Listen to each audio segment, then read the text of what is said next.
morning and welcome to Rising. Oh, what a glorious show we have for you today. I am again joined by my friend Bofta. Nice to see you. Thanks for having me again. It's great to be here. Great to see you. Thank you. You know, we've been, of course, observing everything that's been happening. You can't keep up with the headlines. Like it's one of those things. I give up. I admit defeat. And look, we've got Trump's 100-day report card coming out next week. And man, if we are tracking everything day to day that is happening, including some of the things we'll be talking about on the show, the economy, tariffs, I mean, you name it, it's going to be a report card that may not be so good. We shall see about that. But I know you're tracking a lot of things on your radar, so we want to get straight to that, Robby. What can you tell us? Well, we've got some news. Dark deeds are afoot, says I. Dan Caldwell is a Marine Corps veteran who served honorably in the Iraq War. He has worked for Concerned Veterans for America and Defense Priorities, two foreign policy-focused organizations that promote a non-interventionist approach. Rising has frequently had on guests representing this point of view: Trita Parsi, Lieutenant Colonel Daniel Davis, Kelly Vlahos, and others. Now, Caldwell recently had the distinction of joining the Defense Department to advise Secretary Pete Hegseth with the aim of implanting President Trump's America First agenda, which means no regime change wars, no pointless overseas interventions and entanglements, and diplomatic engagement with hostile foreign governments like Iran, peace instead of war. That's what Trump ran on. It's what the MAGA base and the broader American public want, and it's what Hegseth has pledged to deliver. But Caldwell was recently removed from his position. Why? Well, he was accused of leaking information to the media. This matters, of course, because leaks have stymied the Defense Department as of late. Infamously, battle plans regarding an upcoming strike on the Houthi terrorists in Yemen were openly discussed in a Signal group chat that inadvertently included Jeffrey Goldberg, the editor-in-chief of the mainstream media outlet Atlantic Magazine. Now, that was a big screw-up, but as far as I can tell, Caldwell is not specifically being accused of responsibility for that. On the contrary, the guilty party is clearly Mike Waltz, the National Security Advisor. Waltz claims to support America First, but we know he's a holdover from Bush-Cheney neoconservatism, an era in which Republican officials were openly advocating for war with Iran. So Caldwell is taking the fall for what exactly? He didn't add Jeffrey Goldberg to that chat, nor did he leak any other information to the media. He said as much, in fact, in a recent interview with Tucker Carlson, in which he pointed out that if he actually did the things he was accused of, he'd be in handcuffs. What he says is happening is that career Defense Department officials, whose views are contrary to America First, are forcing out people who support military restraint. Let's listen to some of the interview. It's very obvious to me, having far fewer details than you have, that you're one of the people who is perceived to be standing in the way of a regime change war in Iran, and that was kind of your crime. That seems obvious to me. I think it's complicated. There's other layers to this, but based on what has been happening since then, I think that is a factor, is that I think, and it is being weaponized against me. Don't believe him? Well, how about this? According to Caldwell, not only is the permanent defense bureaucracy still trying to run things, they actually still count among their members Susan Rice, as in the Democratic official from the Obama and Biden eras who, as U.S. ambassador, responded to the attack on the U.S. embassy in Libya, in which extremists killed the U.S. ambassador, by wrongly claiming it was a spontaneous response to an anti-Islam film. Unbelievable. Watch this. Look, Colin, and let me just say, Steve Feinberg, I didn't know him before this. I have a lot of respect for him. I do too. I think he's going to be a fantastic deputy secretary. Steve Feinberg and Colin were going to shake up how acquisitions are done, how the budgeting is done, how we do science and research. And Colin's got one speed, and that's go. And he wasn't afraid to challenge people when they're acting stupid and wanted to keep doing the same thing. Let me just say this. When America First patriots who wanted to enact Donald Trump's agenda and keep the U.S. out of war with Iran are being frog-marched out of the Pentagon, while career defense officials like Democrat Susan Rice are still involved in foreign policy, we are living in very unsafe times. And I know we've all been, interested, intrigued by, distracted by, some would say, this Signal chat, and we're going to talk about that more in a minute and whether this could actually spell the end of Pete Hegseth. We're hearing reports that his days might be numbered. Sure, and we need to demand, basic competency, et cetera, from the Secretary of Defense. But I'm more concerned about what the actual foreign policy is going to be. I think people who want conflict with Iran are winning a behind-the-scenes battle to have the people standing in their way taken out of key positions. That is what seems to be going on to me. Well, and there's been some interviews with, as we just saw, playing out now. We're learning more information just about what happened here. I think what's interesting and the irony of all of this, it's kind of playing out like a movie, because when, as we just heard from Caldwell, when he was actually being escorted out of the Pentagon, he thought it was to testify against Hegseth. I mean, so it felt like blindsided, it feels like, a little bit about what exactly was happening here. So I think that that's interesting that he was so out of the loop on the possibility that he was the one actually being kicked out. And then you have the 3 men placed on leave as a result of the investigation by Joe Casper, who, of course, was looking into Hegseth's chief of staff. Hegseth, who's in a scandal himself, it just feels like there's a lack of complete leadership. There's been firings that have happened even outside of those 3. It just feels like there needs to be a serious level of accountability. There needs to be new leadership, and you need to have people in place who do know what they're doing. Hegseth does not have high-ranking government official experience. He's a former Fox News host. I could actually understand if he was in a PR role, but to be the Secretary of Defense, it just feels like he's completely incompetent, and he's shown that. So something needs to happen. But why is I think if he goes, the Hawks are going to win, and there's going to be someone. I mean, why is Mike Waltz still there? Why, the person who has admitted responsibility for adding Jeffrey Goldberg to that initial signal chat? Agreed. Why is he still there? Yeah. And again, he is someone from a Bush-Cheney mold, and I don't trust him to run the foreign policy of the United States in accordance with America First. What we saw in that signal chat was J.D. Vance disagreeing with this proposed policy and saying, I don't know that these strikes are consistent with America First, with what Trump wants to do, him arguing back. So I certainly hope J.D. Vance ends up having say over who the next secretary is going to be, if it's not going to be Hegseth, because there is something very nefarious afoot that will be, I think, terrible for America if we strike nuclear facilities in Iran. That's what Israel wants us to do. That's what these negotiations are aimed at preventing. That would be, I think, a catastrophic foreign policy mistake. Right now, I only basically hear people on the right, like Tucker Carlson, warning against it, which is causing it to be, because everyone's like, and mainstream is like, Tucker Carlson is so right-wing and crazy and deranged that we can't listen to him. Well, we're trying to prevent a serious military conflict that will result in widespread death, that will get us involved in the Middle East. We don't want any of that. Why are we considering this? Well, I think if we broaden this out, I think the really scary part is right now the entire world is getting an inside look at how disastrous our government is and the way it's operating, and how we're operating on open signal chats. We're not taking things seriously when it comes to the timing of flights and announcing that in a chat, which could put our U.S. pilots in serious jeopardy. So I think what we're also showing the entire world is you can't take America seriously because America doesn't take themselves seriously. Well, they should take America seriously. Well, we're very serious. We have great military capability showing to destroy you. Sure, we don't but want to exercise we're it. not showing leadership. We're not showing our strength and our leadership in the way we're operating. And with all the mass firings that are happening, and then you have this scandal, and then it's too much. We don't look stable. And how can you create strong strategy if you're destabilized internally with officials some who do have experience have been fired? Well, next up, we'll discuss Pete Hegseth's response to all this. More Rising in just a minute. Could Pete Hegseth be on his way out at the Department of Defense? A new report from NPR says that may be the case. The report says that the White House has begun the search for a new Secretary of Defense after Hegseth was once again caught sharing classified information in a second signal chat. Now, that chat included members like Hegseth's wife, brother, and personal lawyer. However, White House officials deny they are looking for Hegseth's replacement, and President Trump himself says he is standing by his cabinet.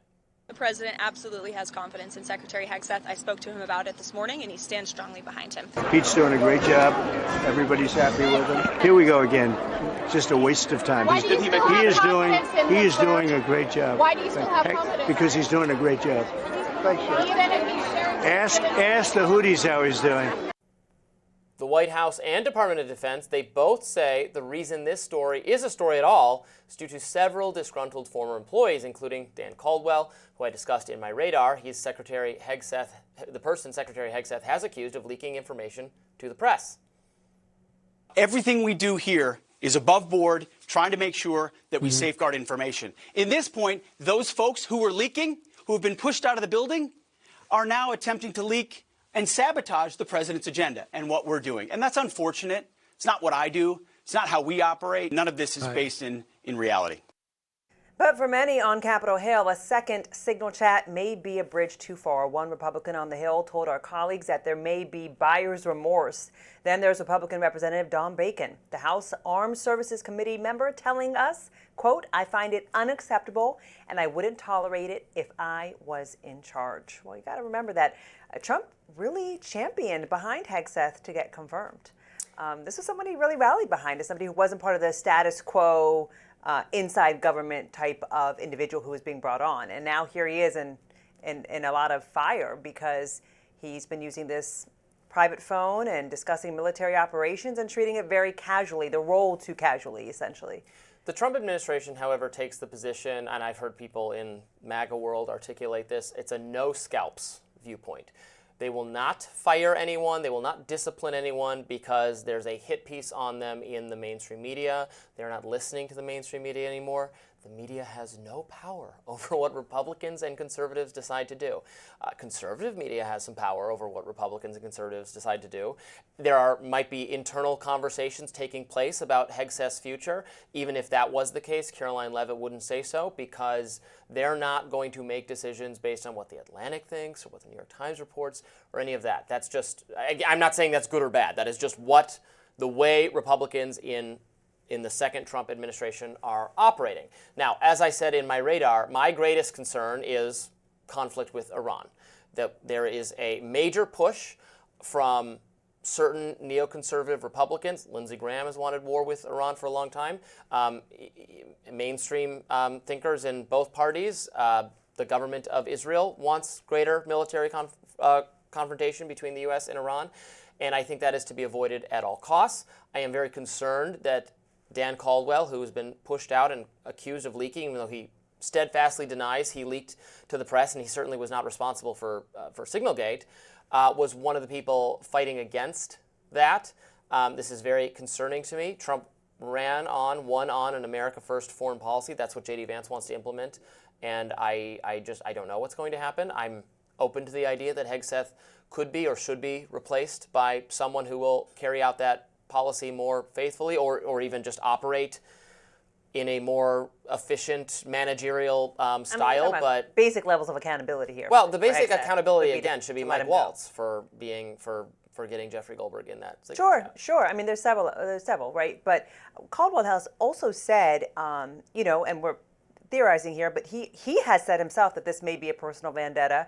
So he's tossed out different ideas himself. And not from Hegseth, from other from career bureaucrat staffers who want to enact, I think, a policy agenda that's contrary to what Donald Trump articulated. That's the frustration. So many people in the Republican base have so many just independent, alternative perspectives that, like, our view is actually popular, is the view of the people. Well, we don't want more war. But different views when you're in government. I mean, I would just to play devil's advocate here. Different views within a cabinet, different views being brought into your inner circle. That's a good thing. I agree with that. Right. It's a good thing. We should be having discussions, just not on a open line like Signal Chat, right? Yeah. But we should be having discussions about what's best for the government. war or not, I'm just saying it seems like sometimes there's a silo effect of, well, we're not going to do this and we're not going to listen to anyone else. And that's, I think, part of the problem with the way both Democrats and Republicans are operating right now. Republicans should be paying attention to what legacy media is doing, and also alternative media. Shouldn't be shutting anybody out right now. It's all fair game. Yeah, the reality is the Hogg perspective is going to be represented and going to be listened to, and that's fine. There should be a healthy discussion and debate taking place about what the foreign policy should be, like we actually saw in the chat when it was leaked, that J.D. Vance and Hegseth and others discussed whether the strike on the Houthis was a good idea, with J.D. Vance pushing back on it, but saying, I will ultimately support whatever decision we come to. Yes, I think it's appropriate to have those discussions. Now, it might not be appropriate to have them on Signal. Certainly not. Certainly not. I don't care as much about that, but fine. I understand it's not your thing. I'm not a procedure. I'm like a big picture philosophy. Like whether we have World War III to me is just is a matter of such greater consequence. And there are actual forces advocating for it within the Trump administration and without. And who wins this fight it just could matter tremendously. Doesn't that even go then to the point that we need somebody in leadership that has high-ranking government experience and not Hegseth, who is a former Fox News host without high-ranking government? Doesn't mean you're going to. Some of the most experienced people are the most hawkish of all. So experience. It's not to me about experience. It's about what you actually believe and whether you can be trusted to carry out the policy. Fair. Okay, if you go that route, but what about processes? And this is how we carry things out, and we do things in a war room. We don't do things in a.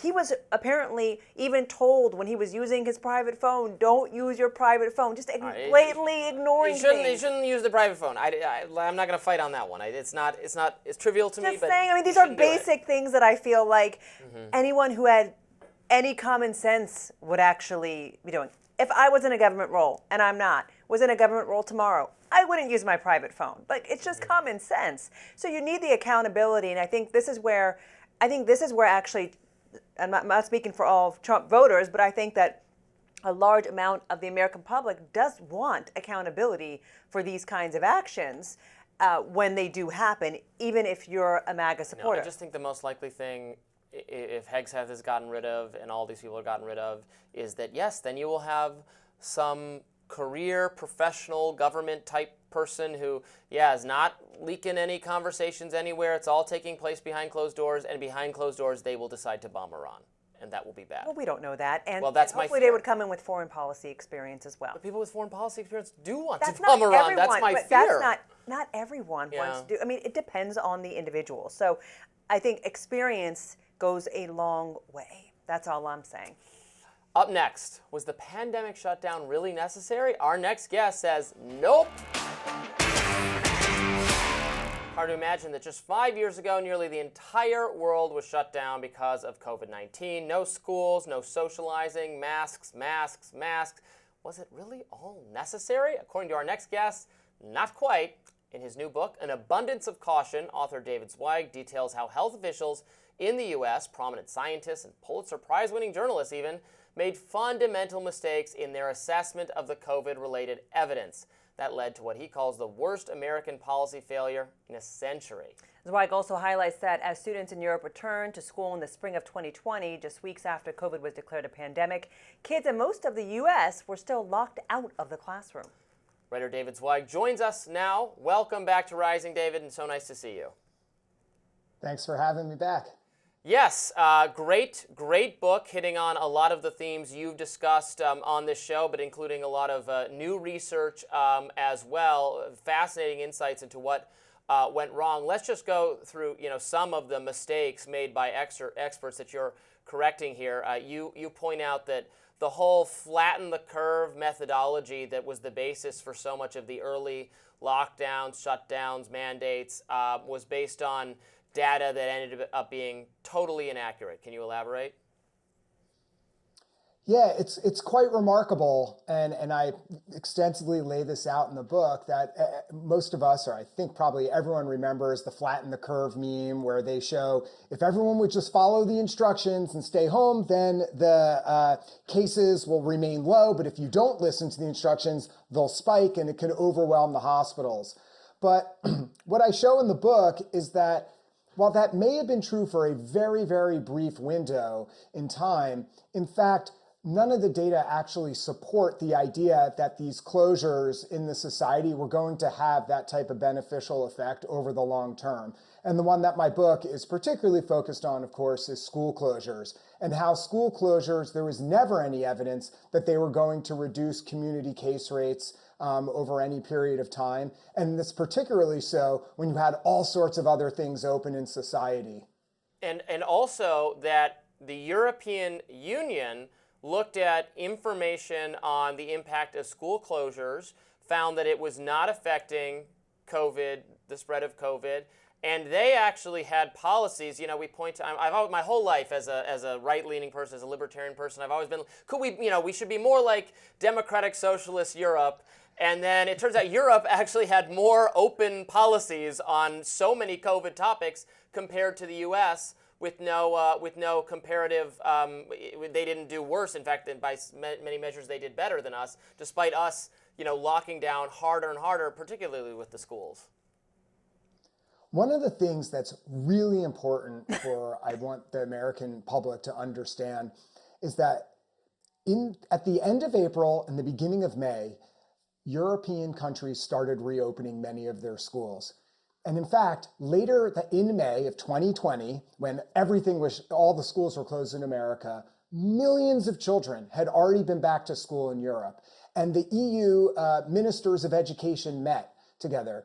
And they announced in this meeting in May that opening schools with millions of kids in 22 different countries, and they observed no negative impact of this. They met a second time in June and had the same response. We have not observed any negative consequences of opening schools on community case rates. This news, this wasn't from some obscure blog, this wasn't in a weird academic journal. This is the EU, where they met and announced this, and no one covered it in the United States media, other than me, ultimately, where I reported on it. And in my book, I lay out that in many regards, I think this is the original sin, if you will, of what happened in our response. Most of us, of course, remember that we were told, if they even acknowledged Europe at all, that, well, that's Europe, we need to ignore them, that doesn't count. But yet again, millions of children were in school there. The EU ministers announced that nothing happened, and no one reported on this. David, I want to just talk a little bit about the combination of poorer communities and districts and remote learning, and today how they're still working to make up ground, even now. Yeah, one of the great tragedies and ironies of what happened in our pandemic response, in particular to children in schools, is that the kids who generally the left ostensibly cares about the most, the underprivileged, that the policies they championed harmed those very kids the most.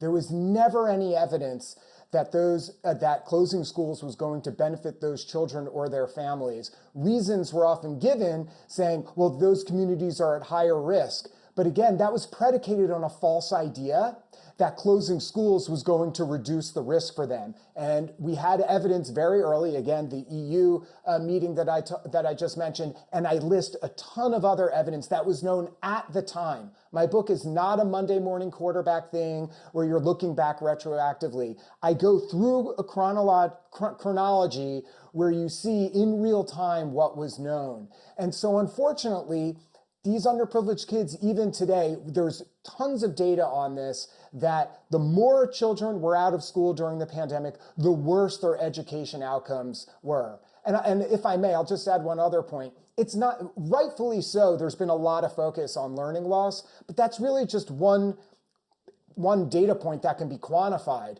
There's so much that happened to kids that you can't quantify, that is hard to provide concrete evidence, but the harms were real. And just one example is, think about the amount of high school students who rely on sports in order to get into college.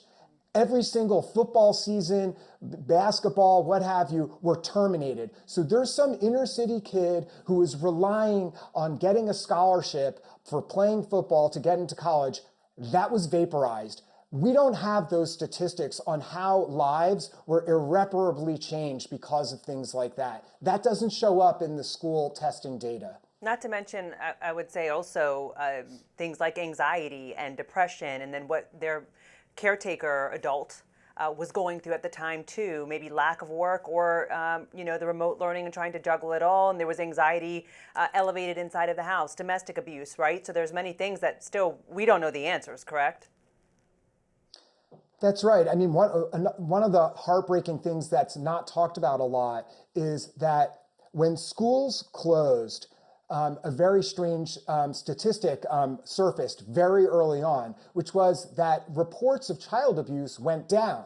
Now, people might think, oh, well, that's great news. But in fact, what happened was teachers and educators are the most important first-line resource for a kid who's in trouble, who's in harm's way at home. That's where they are often first noticed that something is going wrong. When schools were closed, that lifeline for children was taken away from them.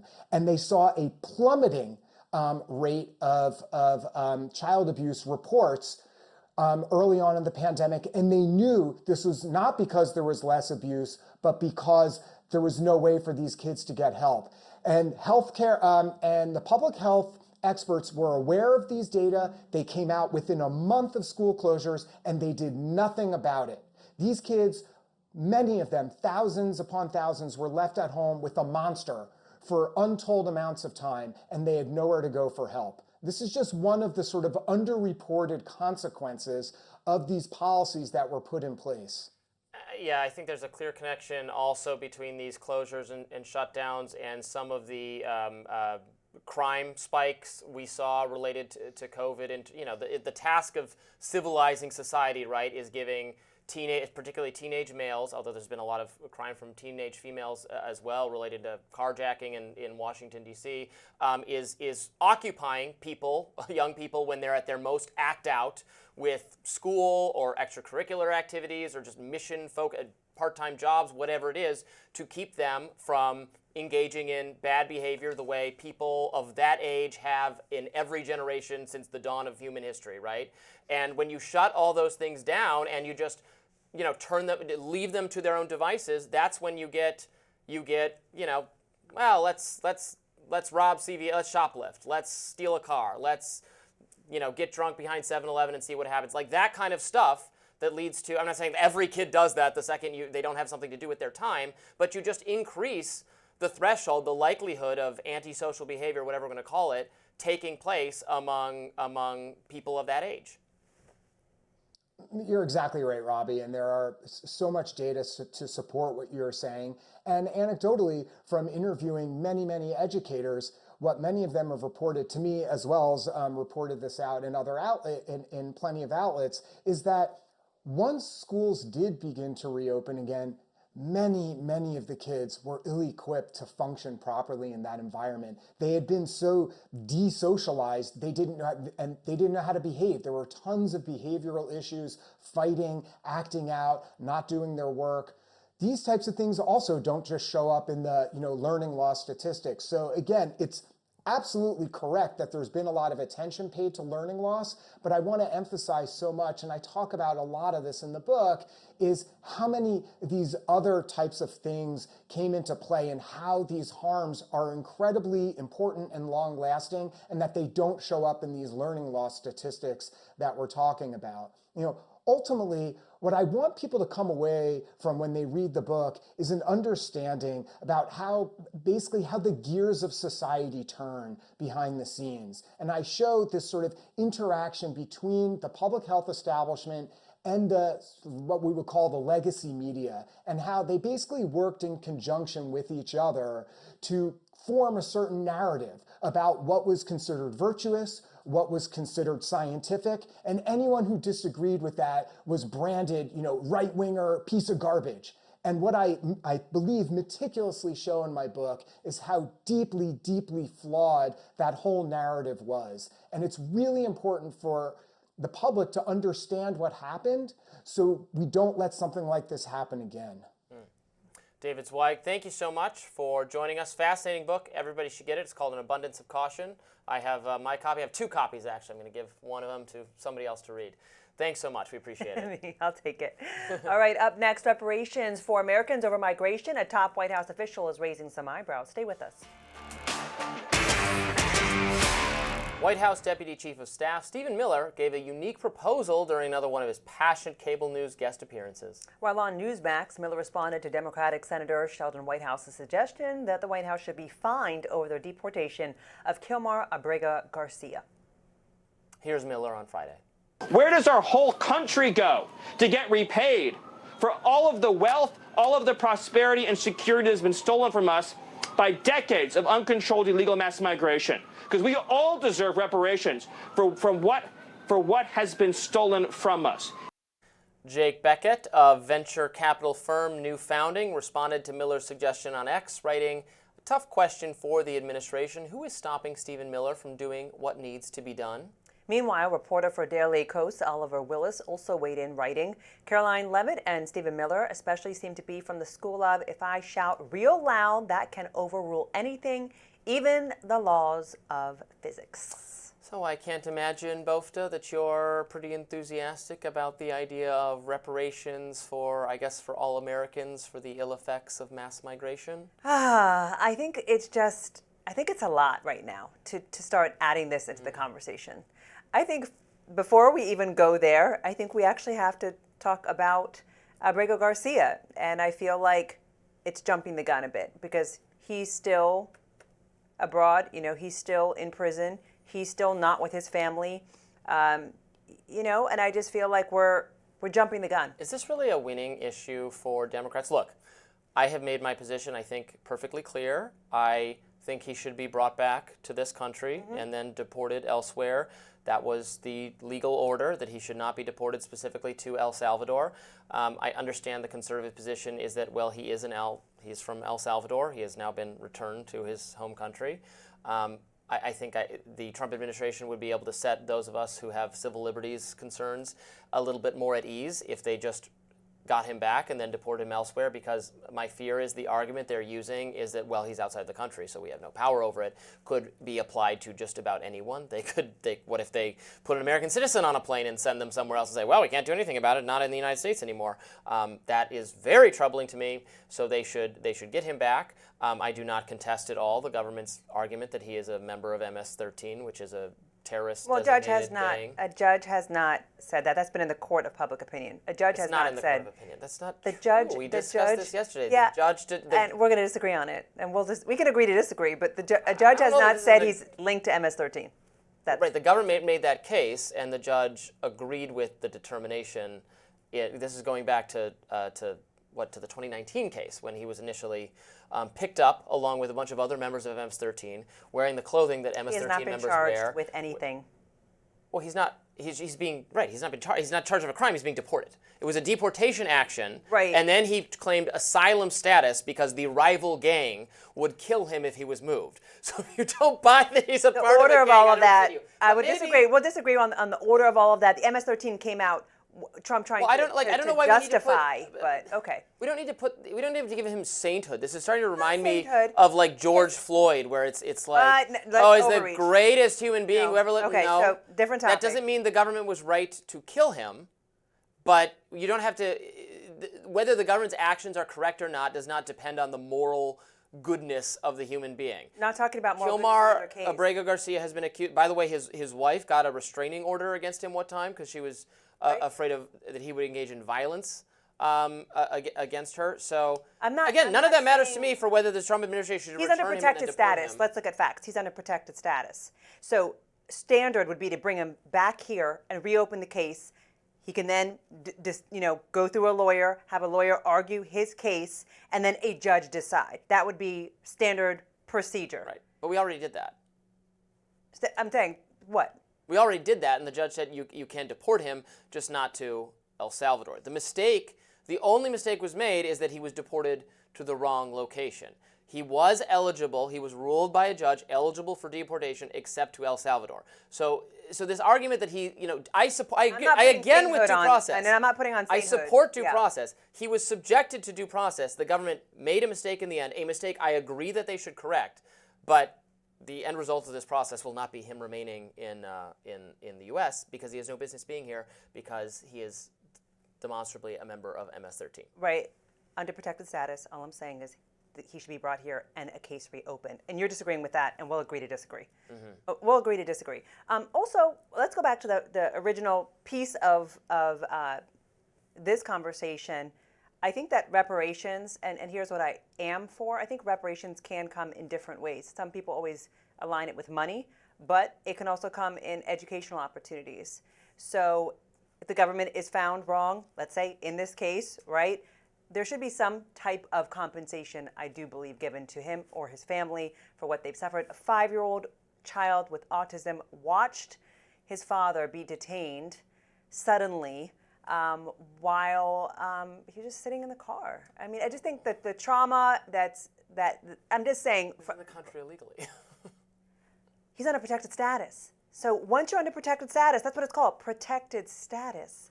Protected status from being deported to El Salvador, but not from being deported more generally. Reopen the case. Look, would you? Again, we're not gonna agree. I mean, the argument for what Stephen Miller was proposing there was reparations for the victims of illegal immigration, who are conservatives often point out are forgotten in this, not just people who, people I know what he was saying. Very, right.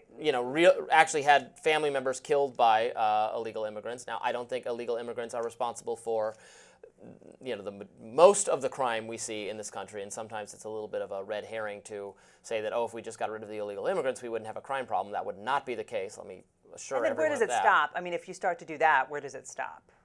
Well, conservatives would say it stops with deporting all the illegal immigrants because they're illegal. You could go into what about other crimes and things that people do legally here? Is every victim then going to get compensation too? I'm just saying we're right. I'm not for doing that. I am for deporting all illegal immigrants who committed other crimes or who are members of terrorist-associated gangs, MS-13, Tren de Aragua. They should be deported. I think that's a good place to start. We have a limited number of police resources, and yes, there needs to be procedures to make sure this is not exercised against American citizens, but there is clearly political will to do that. That's what the American people voted Trump back in to do. It's his highest approval rating is on immigration. There is a desire among American citizens to reduce the illegal immigrant population. Let's certainly prioritize those who have committed other crimes, I would say, and those who are part of I think a lot of gangs, Americans right? want a slowdown of how many illegals are in our country. I think Right. that there's a lot of Americans who do feel that way and feel like you might be taking jobs, which that could be argued, jobs that other Americans I don't want, care about that. I don't care about that. Nobody's entitled to a job. Our viewers know I don't care about the economic arguments, whatever. I bring more people in for that reason, but violent criminals gone. Well, right, and I think there's a lot. But when you start to get into the reparations, I think that's what I'm saying. I think that you're just opening a bag up, and I just think that, then you're going to have to create laws around it. I don't agree with it, but I was referring to, on the flip side of it, Aurigo Garcia and what he's going through. So, I don't know. Next up, Donald Trump's approval rating on the economy has taken a dip. We'll get into that. More Rising right after this. President Trump's 100-day report card is coming in soon, and things aren't looking too good. Unfortunately for President Trump right now, his approval rating in terms of the economy has dropped to the lowest in his presidential career. A CNBC poll surveyed 1,000 Americans across the country, and the poll found that 43% of respondents approved of Trump's handling of the economy, 55% disapproved. 49% believe that the economy will get worse over the next year. The poll has a margin of error of plus or minus 3.1%. Trump is also down 23 points from his first term with independents on the economic issue. CNN's data guru, Harry Enton, one of my favorites, sat down with Mediaite's Aidan McLaughlin last week. Here he is on the importance of the economy for Republicans. It's completely on the table that the Republican brand could collapse. It has not yet, but it absolutely could. 100% if the economy goes south, it will take Republican House members with them. Enton did add, however, that the Democratic Party's brand was in the absolute gutter and that this might be the one thing that's currently saving Trump and the GOP. So, Bofta, I was not a fan of the tariff policy. I think there were a lot of self-inflicted wounds going on. I think it is one thing to argue for strategic tariffs against China for national security reasons, or also to argue that we're going to do reciprocal tariffs with the goal of convincing the rest of the world to actually get rid of their tariffs as well. The problem was there were a lot of mixed messages coming out of the White House. You had I would say the smarter members of the Trump team, like Scott Bessent and others, making that argument. Meanwhile, you had the less smart members of the administration, Peter Navarro, making the argument that we were going to keep the tariffs in place forever in order to, return all manufacturing to the U.S. or whatever, which was never going to happen because the pain was immediate, the markets crashed, and the tariffs, there was relenting immediately. So I think that was not a good idea. I would remind even people who are supportive of the tariffs on the MAGA side that there will not be public support. This mandate, this power, this moment the GOP has to implement actual policy will not last forever, and the public support, the mandate Trump needs to carry out his policies will disappear, will evaporate if the economy does poorly. That and immigration are why Trump got returned to power, to fix inflation, to keep the prices of things low. If you do tariffs, if you crash the economy, that's not going to happen. So I'm not surprised to see a little bit of this showing up in the polling. Well, right, and I think a lot of Americans are looking for their savvy master deal maker, and where is he? Right now, we just hear a lot of shoot from the hip, lack of strategy. It seems to be the decision making is, one day this, one day that, especially with the tariffs, as you mentioned. So I think that there's a lot of trust that's been lost. But on the flip side of things, 77 million Americans did vote for Trump, and I do think that they're going to give him grace, many of them, for the first 100 days. But once you get into that 6-month mark, we're going to see if this will really impact Republican midterms next November, how this will, if it doesn't get better, how this will really impact the whole party. But I think he has some grace because folks have so much faith in him who are the very loyal supporters. Unfortunately, in all of this, I think that the Democrats have not seized the moment. So they haven't leveraged it like I think other previous administrations might have seen.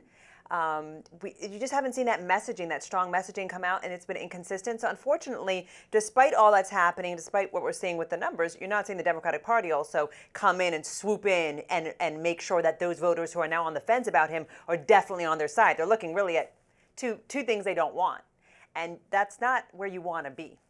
Yeah, and Harry Enton, that pollster we just showed, I've done a couple radars on his analysis, pointing out that Trump's approval ratings, his numbers, his favorability scores, all those things, they're not terrible. they're not in like the 30s or something. It's somewhere between 40 or 50 or even higher percent. He retains basically about as much support as he did on Election Day. The Dems are not making the gains in terms of the poll numbers that you would be expecting for them to actually retake the House. Now the House majority that Republicans have is so narrow that it's very easy to imagine the Democrats retaking it. I think that would be the expected result. It's just usual that the House flips after in the midterm elections after you have one party in power. We have thermostatic public opinion. We incumbency is like no advantage anymore. It's a negative. We're like, we put some new person in charge. We're like, no, we hate them. We go back the other way. That's just the way the country works. But you would be expecting to see a little bit more favorable polling emerging for Democrats by now. It's not there yet. Might get there, but it's not there yet. Well, and we also haven't mentioned that Elon Musk is unpopular. We see what happened in Wisconsin, even though he threw a bunch of money at the race. Elon Musk is unpopular. He's actually quieted down a little bit lately in the past couple of weeks, and I say quiet down for him. He's only tweeted every 6 seconds. His days as a special government employee are coming to an end. I expect him to remain a very, very important figure within the Trump world, the Trump orbit. I could be wrong, but that's what I expect. Right, but if we go to polling and so forth, I think that you might be right. I don't think they'll be besties forever, though. This is probably, I would give it a year. They might be besties forever. I'd give it a year. Well, yeah. Elon's polling is not good, but Elon's not the candidate. Well, right, but you're right. If Elon was on the ballot, that would be a disaster. But Trump's the candidate. Elon is the finance. But they're aligned. They're aligned. They're like they're like besties. That's your line. So usually if you didn't want that friend, you sometimes don't like the other friend, just because of association. So I think a lot of people were disappointed that Elon Musk seemed to, even if he wasn't, seemed to be pulling a lot of strings and given so much power and influence. And I don't think that Trump's voters expected that piece of it in the first 100 days. They didn't expect Elon to have wield so much influence over the president. I was pleasantly surprised that he was wielding so much power and influence. And well, I know I only get one vote, but I would where it gets you. vote to continue that partnership as long as possible. I think it's been wonderfully effective. Next up, the Dems infighting rages on. DNC Vice Chair David Hogg responds to James Carville calling him a twerp. That's next. Now, the rift in the Democratic Party is growing deeper. DNC Vice Chair David Hogg announced last week that his We Deserve PAC would put $20 million toward primary challenges against safe seat Democrats who he says are ineffective. Now, the goal is to get younger faces in those seats, with a number of young progressive candidates already launching their primary bids against long-serving incumbent House Democrats. Now, that has angered a large portion of the party. Here's what Democratic strategist James Carville had to say about it. AOC, in her kind, and this guy, David Hogg, they want to run against other Democrats. Democrats are not the problem right now. Why don't somebody sue David Hogg? He's an officer of the Democratic National Committee. He is the vice chairman of the Democratic National Committee, and he's running against other Democrats. But I might give the DNC $10 and sue him. He's a contemptible little twerp. Hogg had the chance to respond on Monday. Here's what he had to say. Try it. That is my reaction. I would also say James Carville has not won an election since before I was born. I think it's time to have new leaders in our party that are ready to meet this moment, because a lot of the people that are most critical of this plan are the same ones that had $2 billion to win an election and still lost. What do you make of this, Bofta? Well, I think James Carville, the fact that he even says, AOC and her kind, he's just really out of touch. He's out of touch with the people. He's in touch with the party. And by that I mean those who've, long-serving incumbent Democrats. I think he's in touch with the party. He's really out of touch with the people. I'm sorry, but Bernie Sanders and Senator Sanders, I should say, and AOC have gone all over the country and drawn huge crowds. And we've talked about this. That doesn't happen by accident. People aren't, skipping work, missing lunch, making sure that they take the day off for anything these days, right? And they're doing it to really be a part of something different. And so I do think that Hogg is onto something. I also think sometimes, when you're in a relationship, you want to shake things up a little bit. I think that's what he's doing. He's shaking things up, and he's saying, this is what's going down, and are you with it? And if you're not with it, you might be on the other side of things. I'm not saying that this is going to bode well, because I don't think you're definitely splitting a party, but there's something about injecting enthusiasm and a different voice inside of the party right now. And I think Hogg might be onto something. How he's going about it, I'm not sure. That $20 million is a lot of money. It's a lot of ching-ching. Yeah, I mean, you say James Carville is out of touch with the voters, with the people, but is David Hogg really in touch with them? What is the evidence that he has any political insight or strategy or expertise, or that he knows what the people want? Now, look, I actually agree with him in part. I think the Democratic Party is excessively deferential to seniority and age. To a fault, that there are way too many people in charge of the Democratic Party who have simply waited their turn. I've said that a lot. So I can't entirely dismiss what Hogg is saying and doing here.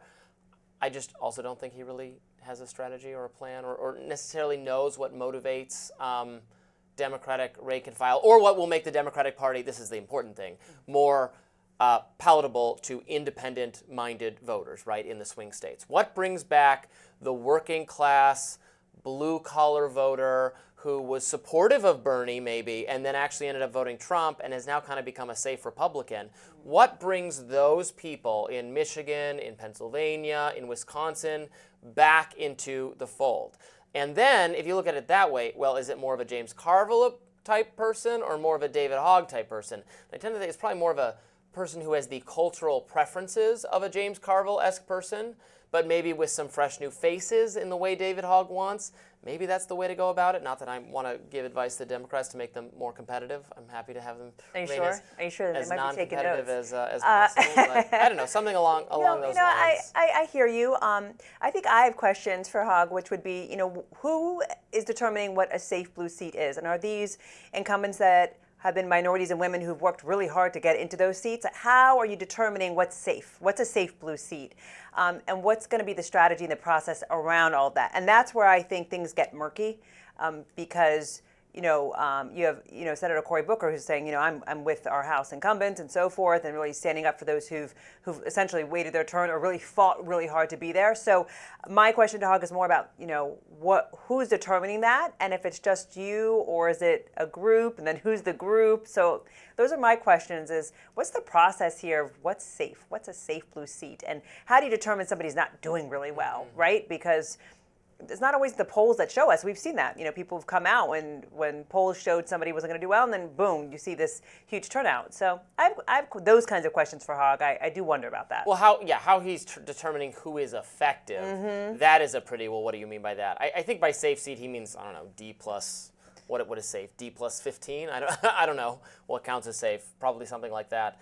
And is he driving resources away? Is he driving the $20 million that could be used to really help out someone who is effective and could use that money? Money can be hard to come by.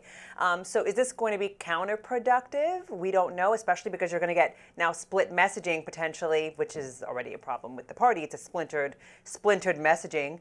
So, and he's an officer in the party. Yeah. He's a leader of I the know. party. I don't know why he was put in that position. Well, that's why I but say, he is. sometimes it's good, though, to have somebody shake things up and give you a different perspective. Well, that's what Republicans have decided. Right. So we'll shake. He's taking a little page out the playbook. Shake. Yeah, well, you guys shaking everything up. It's we got a whole milkshake. You can't, stop shaking. Right. Milkshake brings But all the voters to the yard. I'm not even going to go there. Yeah. Up next on Rising. It's only Tuesday. Is it only Tuesday? It's only Tuesday. You talk about that. Harvard is suing the Trump administration back after funding cuts. The battle between the Ivies and the White House is continuing.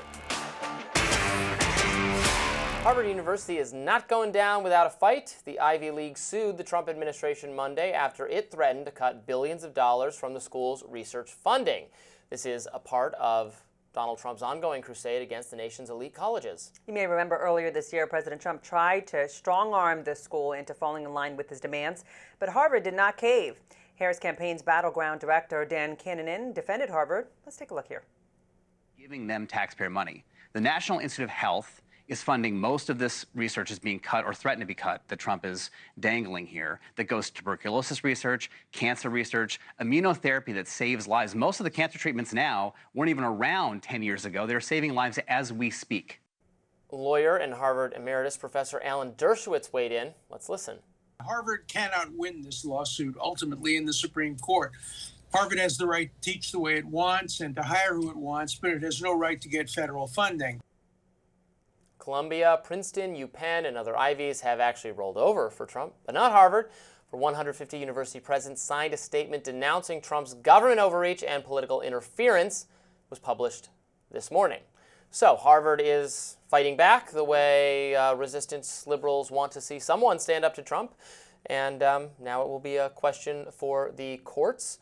I think the strong argument that Harvard has is that there's a process for removing funding for a university, that the funding has been allocated already, and the president can't just unilaterally cancel that unless he goes through the proper procedures. Not that the funding is necessarily that Harvard is entitled to it. It just has to be done.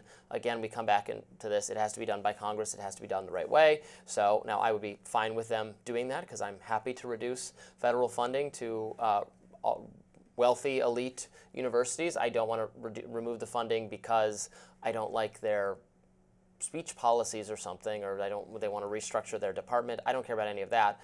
The funding should be reduced because right, because he was trying to overreach in opinions of what the policing opinions of staff, faculty, students, really walking into freedom of speech territory. Well, some of that. Some of it. Others say that this is a guise fighting alleged anti-Semitism on campuses.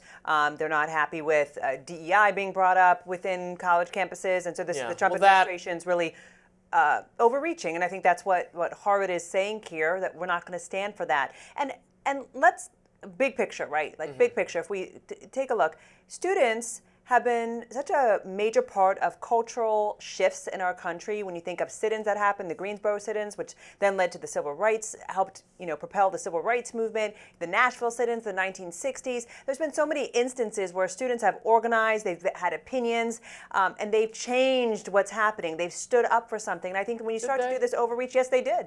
Yes, they did. I believe so. Well, you're entitled to your opinion. But yes, they did. And so I think that when you're starting to have now Harvard saying, we're not going to put up with this, they're standing up for a lot of students who embody that and say, you know what, we want to be able to organize and advocate and have our opinions on war, on not going to war. I think that's part of why there's such a big appeal for international students also to come to America, is because there is freedom of speech, and because they're oftentimes maybe even leaving places where, and you're smiling when I'm saying this, but there are so many countries where when you come to America, you feel like, okay, I admire our systems and the fact that you have freedom of speech in your amendment. So I mean, freedom of speech is important to me, and I support the right of the anti-Israel, the pro-Palestinian students to advocate for the views they want. Frankly, I don't think it is even in Israel's interest to shut down these conversations, because I think the students' tendency to associate themselves not just with the Palestinian cause, but with specifically a defense of Hamas, a terrorist organization, is self-discrediting. And if I was Israel, I would be happy to have those organizations taking place at Columbia and elsewhere. But it doesn't matter if I agree with them or not. I agree they should have the right to do that. I don't think the university should be punished for allowing that kind of speech. DEI is a little bit different. Racial discrimination is illegal, and institutions that receive federal funding cannot engage in racial discrimination. Institutions can't engage in racial discrimination, period, regardless of the funding. But DEI is promoting diversity and inclusion. It's that's what its backers believe. I've seen a lot of first of all, if we're talking about making admissions and hiring decisions based on a preference for one race or another, then that is illegal, should be illegal, was determined by the Supreme Court to be illegal. So that's what we mean by DEI. Then they have every right to shut that down. If they're doing training seminars that encourage harassment of people for race-based reasons, then that can also be shut down, quite obviously. So it depends what we mean by DEI. Right. If we mean just more outreach to groups that didn't know about opportunities at universities, that's fine. Nobody has a problem with that. Marginalized groups, and we can go into marginalized groups inside of the United States that have typically been discriminated against. Affirmative action has helped in many ways. And so I think what you're saying is you're not for affirmative action. Okay. DEI, what I'm referring to when I talk about DEI specifically, is about more inclusion within the university, and you want to have diverse perspectives. You want to have teachings about backgrounds of other people. You want to learn about culture, about history, with respect to different groups. And so I think when we muddle the water sometimes, I think that we're talking about two different things, but it sounds like you're not for affirmative action. Have you seen this document that was used in training seminars called The Aspects of White Supremacy Culture? I haven't seen that one. This is used in DEI training modules. It was come up by a activist person, academic or activist person named Tima Akun. It purports to list the aspects of white supremacy culture. It's been widely used in schools. It was on the website of the African American History Museum, saying that timeliness and being organized and a variety of other traits, positive attributes, are a part of white supremacy culture. I don't think that should be taught to children. I haven't seen the document. So. I think that is made up nonsense. I haven't seen that document. And relies on racial. So those are the kinds of. I can't speak to it. I can't. Yeah. I'm just saying that's an example, a specific example of something under the auspices of DEI that is taught in school, not even engaged with in like an academic context, but is done in training modules about racism in society. It is a bad document that should not be used. So if they're purging that kind of thing, I'm all for it. I think that it rests on faulty and racist assumptions. Okay, so that let's just say that's should be true. Cleared out. Even if you did disagree with it, and again, I have not seen that specific document, so I will not comment on that specific document. But still, we're just taking one document, and with a brush stroke, we're just making this part of the bigger conversation. And I think that really does a disservice to DEI. But the biggest people, or and maybe you can propose other DEI consultant type people who have really good work, but the ones who are the most. There's plenty. There's plenty. Robin DiAngelo, the whole do you know that one? The whiteness pervasive. It's like she has like a view of whiteness that it's some contagious disease or something spreading through the air. It's the most utterly ridiculous nonsense I've ever had to suffer through listening to or engaging with or reading. I don't think it has any business. Look, I guess if companies want to pay this insane woman to lecture to their employees, I wouldn't want to work there. But go off, King. But it's not going to be federally funded if you're doing that. Is I think the point. All right. Well, we'll have another discussion another day on this. I feel like it's not over for us. Okay. Up next, a thief steals DHS Secretary Kristi Noem's purse in a public restaurant, along with, get this, $3,000 in cash. What's up with that? We'll talk about it coming up. Department of Homeland Security Secretary Kristi Noem took her family out to dinner Sunday, but the night took an unexpected turn. Police say that an unknown man wearing a medical mask stole Noem's purse and left the restaurant. Per CNN, inside the purse was Noem's driver's license, passport, and DHS access badge, medication, plus a makeup bag and her apartment keys. But this might be what might surprise everyone listening to this: $3,000 in cash and blank checks. Where was she going, Robby? DHS spokesperson said her entire family was in town, including her children and grandchildren. She was using the withdrawal to treat her family to dinner, activities, and Easter gifts. Actor John Cryer wrote on Blue Sky, "Keep our homeland secure. She can't even keep her handbag secure." And Real Clear Politics reporter Susan Crabtree wrote in part on X, Homeland Security Secretary Kristi Noem's purse with $3,000 cash was snatched at a D.C. restaurant last night. Begs the question, where was her Secret Service protection? Yeah, this one's kind of a head scratcher. She's the head of Homeland Security, so it's kind of, it doesn't make you feel super great about the operations of DHS, by the way, a department I have long criticized and I don't think should exist at all, that they're doing an effective job keeping us safe. I'd prepared a bunch of TSA jokes, like maybe they thought she had a hairspray bottle of too large a size, or that there was a belt she hadn't properly put in the When you said that, I was bin. just thinking about our conversation on the TSA the other day, so I couldn't help but smirk a little bit about that. But look, I think that there was clearly, and I think that they're looking into that now, a lapse in the security. I think it's kind of interesting. You have $3,000 in cash and blank checks. Like, where were you going for Easter? I'm sorry, I was out for Easter. I didn't have $3K. You know what I'm saying? The blank checks are not. I don't. A little interesting. I don't really write. I was wondering checks. where she was People don't going. write checks anymore, but like I think my mom did always carry like blank checks in her purse. So in that's not what. 1985. Yeah, right, sure. Yeah, that's fair enough.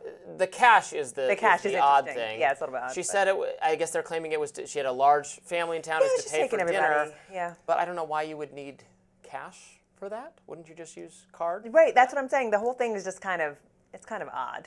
The whole thing is odd to me. Even the man in a medical mask, and then, well, and don't forget, she once wore that Rolex, wasn't it? That she wore that Rolex when she was touring, I believe, a jail. Correct me if I'm wrong. I'm kind of jogging my memory here, but yeah. Usually people carrying large amounts of cash, it raises questions about that you're trying to pay for something like off the books. This came up with Fannie Willis, who was in charge of the Georgia prosecution case against Trump, and she had a purse full of cash because she was carrying on an inappropriate relationship with the subordinate she put in charge of pursuing the case. So that was one thing that raised a question. Nathan Wade, that whole story. I am obviously not accusing Kristi Noem of anything along those lines. Yeah, we don't know. And the explanation could be perfectly that she was just going to spend cash on her family. On a swanky DC I restaurant. guess maybe $3,000 isn't, I guess, that much for a wealthy person. Swanky DC restaurant. I mean, there are. That's about what dinner restaurants. costs these days. Yes. I don't know if you've been out lately. I'm sure you have. I have been out. Expensive out there. Yeah, again, not carrying $3,000, but I'm also not treating everybody to Easter dinner out. I'd probably cook. Like I'd probably just cook at home.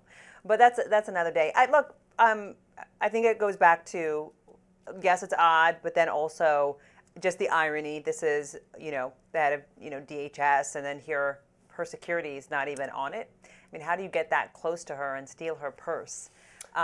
It's just odd. I don't know. It strikes as odd. I'm sure we'll get more details on this as the story unfolds. I'm not sure we're going to get more details. If there is a story. If there is a story. They haven't gotten it back, Let me tell you, there's leakers, so we could get something. There's folks leaking everything right now.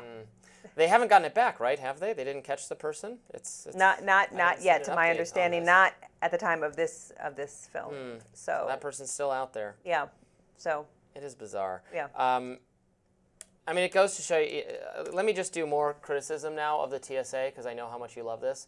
As I say, they fail to catch a large number of contraband items anyway, so this is a good reminder of the inefficiencies of, I guess this is. You want to get rid of the whole. Service, right? Not DHS. That's right. This is Secret Service that would protect. So there are questions, of course, about Secret TSA. Service. This has been a bad year for the Secret Service in terms of the faith I think people have in this agency, with multiple assassination attempts against Donald Trump. Yeah. Obviously, the Butler, Pennsylvania one that wounded the president. That he was not. Seriously harmed, but could have killed him an inch away, and did kill another individual. The Secret Service really failed to explain that whole situation. And he was like in plain view. Remember, folks were filming. People were pointing to him, saying, "There's someone on the roof. Can you do something about it?" It was local police, I believe, who ended up engaging with him, but couldn't. And why was Trump still on the stage at that point? Agreed. He's surrounded by people. It is now there's a local police officer trying to engage the suspect. And then also the initial explanation for why was that person even allowed, why was that not in the perimeter? Correct. They're like, well, that was outside the perimeter. But it was not, as I was later led to believe by gun experts, it was not a particularly difficult shot. Like you can easily make that shot with that type of weapon from that distance. Okay, then I guess the perimeter has to be bigger, right? If you can easily get off a shot from that distance, it needs to be bigger. And they made the case, the Secret Service head at the time said, well, we couldn't put Secret Service on that roof because it's a sloped roof. I'm like, well, it wasn't that sloped, and they were on a different roof that was just as sloped. So that was I think the perimeter, if the crowd has a camera and can tell you, like, hey, there's somebody on the roof, and we're filming them on the roof. I think that's in the perimeter. That's in the perimeter to me because the crowd is there. So to me, the whole strategy to protect him at the time was poor. I mean, that's bottom line. I wonder if the person who stole Kristi Noem's purse knew that she was an important person or a member of the administration. I would bet yes. Grab. I don't know. And it was at Capitol Burger, but I would bet yes. I would bet, and I don't know if she was still rocking that Rolex, but you would see the bling then. I mean, you would see all of that bling. But I would think that somebody would know. But I could be wrong. Not everyone's watching TV, and not everyone's paying attention. But if she was bedazzled and jeweled out and all that stuff, then maybe we'll see. I mean, we'll see what comes of it, and if in fact the thief will be caught. We shall see. In DC streets, be careful out here. Just saying. Be careful out here, indeed. There's far too much crime in DC for my liking. That does it for us today on Rising. Thanks so much for watching, for listening. Be sure to like, share, and subscribe so you never miss any of our content. And for those of you who like to listen while on the go, we're now available anywhere you listen to podcasts. See you tomorrow. Bye-bye.